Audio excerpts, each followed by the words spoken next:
복수는 대체 어디까지 가능한 걸까요? 8화가 끝나고 예고편을 본 순간 소름이 돋았습니다. 태중과 백도경의 충돌이 본격적으로 시작되거든요. 그것도 요한이라는 거대한 설계자의 손바닥 위에서 말이죠. 9화는 정말 미친 전개가 펼쳐질 것 같은데요. 일단 8화를 간단하게 정리하고 가야겠죠. 태중은 탈옥에 성공했고 노용식의 치료를 받았어요. 몸이 회복되자마자 태중은 바로 움직이기 시작합니다. 동생 태진을 죽게 만들었던 김상락 변호사를 찾아가 협박했고 조각이라는 시스템에 대해 구체적으로 알아냈죠. 근데 이 과정에서 우비남이라는 암살자가 등장해서 김상락을 폭탄으로 날려버렸습니다. 태중은 간신히 탈출했고요. 이후 다음 조각 타겟인 소현정을 구출하는 데 성공했습니다. 증거 조작 현장까지 찾아냈지만 들키는 바람에 급하게 빠져나와야 했죠. 그리고 노은비가 합류합니다. 처음엔 태중을 의심했던 은비였지만 진실을 알게 된 후 아버지 노용식과 함께 태중의 든든한 조력자가 되어줬어요.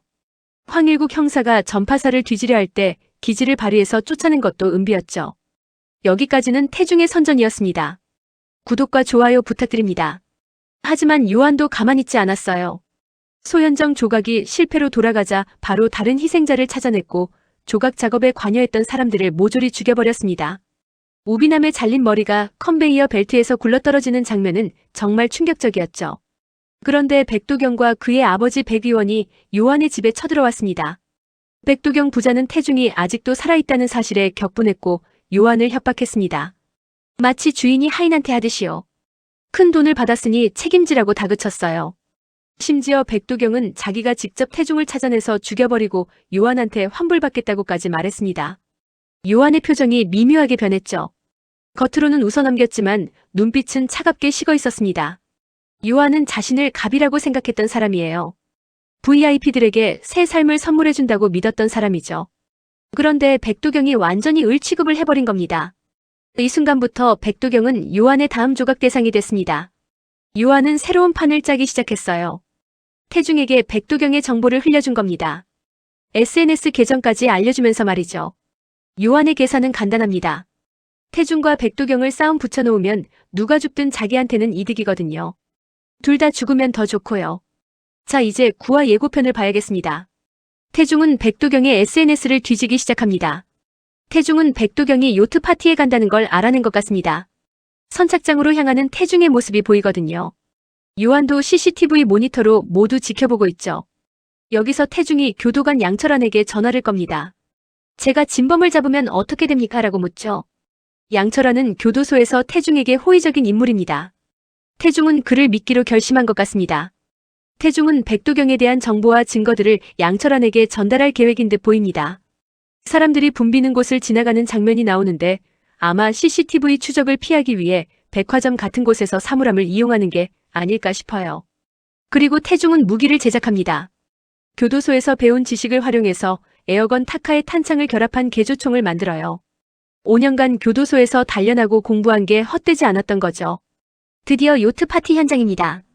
술에 취해 있는 백도경. 태중은 몰래 요트에 잠입해서 백도경과 마주합니다. 태중이 묻죠. 내가 너 대신 감옥 가 있는 동안 어떻게 지냈냐고. 백도경은 비웃으며 대답합니다. 사람이 존나 억울하면 눈깔이 저렇게 되나 보다라고요. 이 장면에서 태중은 녹음을 하고 있었을 가능성이 높습니다. 백도경이 자신의 범죄를 자백하게 만들려는 거죠. 하지만 대화는 길게 이어지지 못합니다. 태중이 백도경에게 주먹을 날리고 백도경은 도망가려 하거든요. 태중은 백도경의 경호원들에게 붙잡히고 어딘가에 갇히게 됩니다. 여기서 노용식과 노은비가 등장합니다. 태중이 돌아오지 않자 두 사람이 요트로 구출하러 온 거예요. 태중은 간신히 탈출에 성공하고 노용식의 도움으로 빠져나옵니다. 예고편에서 노용식이 다친 태중을 부축하는 장면이 나오거든요. 근데 이 장면을 요한이 다 보고 있었습니다. 요한은 태중을 돕는 사람들이 있다는 걸 알게 됐고 바로 노용식과 노은비를 조사하기 시작합니다. 그리고 충격적인 사실을 발견하죠. 과거 자신이 조각했던 사건 중에 노용식의 부인이 있었던 겁니다. 노용식의 부인은 요한이 설계한 조각이었죠. 요한이 모든 걸 불태워버렸기 때문에 흔적도 남지 않았죠. 예고편에 젊은 시절 노용식과 은비 가족 사진을 불태우는 장면이 나오고 흔적도 없이 타버려서 사인을 알 수가 없다는 여성의 목소리가 들립니다. 이건 은비 어머니의 죽음을 의미하는 거예요. 그래서 노용식은 방화범으로 15년 동안 억울한 감옥살이를 했습니다. 은비는 그 화재로 어머니를 잃게 되고 그래서 아버지를 미워하며 살았었죠.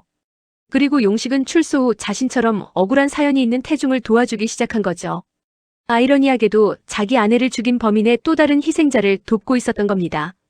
요한이 이 사실을 알게 됐다는 건 노용식과 은비가 위험하다는 뜻입니다. 예고편에는 불길한 장면들이 계속 나옵니다. 어딘가에 갇혀있는 듯한 노용식의 모습, 노용식 전파사에 처진 폴리스 라인, 누군가가 죽을 가능성이 매우 높아요. 한편 태중은 다시 백두경을 쫓습니다.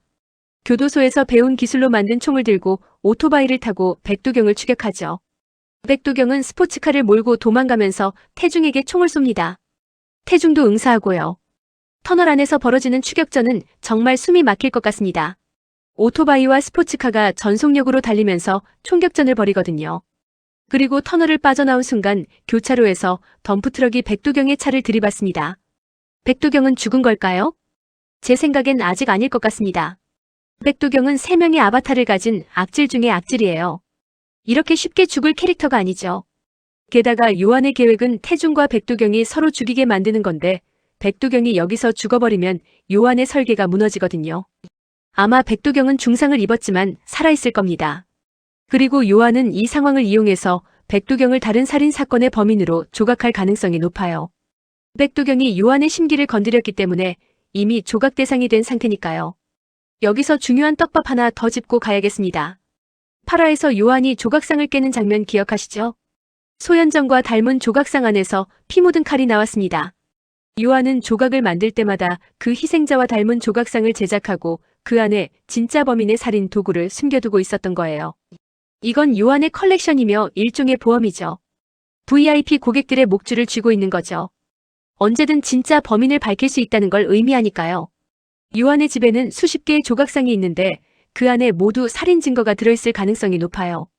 이게 나중에 태중이 요한을 무너뜨릴 결정적인 증거가 될 거예요. 태중이 요한의 집에 침투해서 조각상들의 비밀을 알게 되면 모든 VIP들의 범죄를 폭로할 수 있거든요. 요한의 세계 전체가 무너지는 거죠. 그래서 양철환 교도관의 역할도 주목해야 합니다. 양철환은 태중에게서 백두경의 정보와 녹취 파일을 받았을 겁니다. 교도소와 경찰 내부에도 부패가 만연하다는 걸 알고 있는 양철환은 신중하게 움직일 거예요. 겉으로는 태중을 잡는 척하면서 실제로는 도와주는 쪽으로 갈 가능성이 높습니다. 한편 황일국 형사는 요한의 지시를 받고 태중과 노은비를 쫓고 있습니다. 황일국은 완전히 요한의 앞잡이가 되어버렸어요. 이 형사가 노용식과 은비를 위협하는 상황이 벌어질 수도 있습니다. 요한이 태중의 약점을 노리고 있으니까요. 요한이 지금 가장 궁금해하는 건 바로 이겁니다. 왜 노용식과 은비는 아무 이유 없이 태중을 돕는 걸까? 사이코패스인 요한은 이해할 수 없거든요. 타인을 위한 희생, 보상 없는 선해 같은 감정은 요한의 세계에 존재하지 않으니까요. 그래서 요한은 그들을 제거하려 할 겁니다. 태중에게 상처를 주기 위해서요. 태중이 가장 소중하게 여기는 사람들을 빼앗으면 태중이 무너진다는 걸 요한은 알고 있습니다. 동생 태진을 잃었을 때처럼요. 구화는 아마 이런 식으로 흘러갈 것 같습니다. 태중과 백두경의 대결이 터널 추격전으로 마무리되고 백두경은 중상을 입지만 살아남습니다. 요한은 백두경을 새로운 조각의 재료로 쓰기 시작할 거고요. 동시에 노용식과 은비에 대한 위협이 본격화됩니다. 10화에서는 아마 노용식이나 은비 중 한 명이 큰 위기에 처할 가능성이 높습니다. 제발 두 사람 모두 무사했으면 좋겠는데 불길한 예감이 드는 건 어쩔 수 없네요. 요한은 잔혹한 방식으로 희생자를 만드는 인물이니까요. 그리고 태중은 이제 단순한 복수가 아니라 소중한 사람들을 지키기 위한 싸움을 하게 됩니다. 이게 태중의 캐릭터를 한 단계 성장시키는 계기가 될 거예요. 지금까지는 자신의 억울함을 풀기 위해 움직였다면 이제는 누군가를 보호하기 위해 싸우는 거니까요. 조각상 안의 증거들, 양철환의 협조, 백두경의 몰락, 노용식 부녀의 운명, 그리고 요한과의 최종 대결. 과연 태중은 요한을 무너뜨릴 수 있을까요? 백두경은 정말 죽게 될까요? 노용식과 은비는 무사할 수 있을까요? 구화는 정말 한시도 눈을 뗄 수 없을 것 같습니다. 여러분 생각은 어떠신가요? 댓글로 의견 남겨주시고 구독과 좋아요 부탁드립니다. 감사합니다.